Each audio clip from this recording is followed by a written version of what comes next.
নেতৃবৃন্দ আছেন,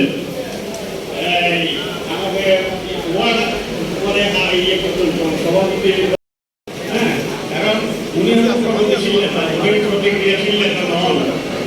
আপনারা মাননীয় প্রধান অতিথির কাছে এতটুকুই আমার আবদার রইল, বা আমার নিয়ে দেখলে এটার ব্যাপারে সকল তথ্য পাবে। আমি আশা করি যে এটা যেন আমাদের মন্দিরটা যেন কাজ অতিথি এবং সকল স্তরের মানুষকে এই উপস্থিতিতে অনেক কিছুই ইঙ্গিত দেয়। স্পেসিফিক কোনো দলের করবি না, আমরা এটাই শেষ করছি। ধন্যবাদ অরূপ ভূমিকে।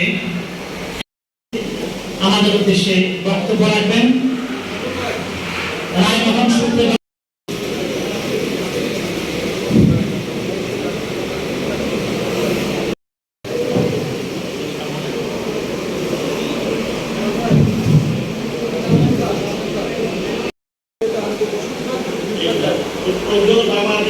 বাংলাদেশের উদ্যোগে এই সমাজে আগত সকল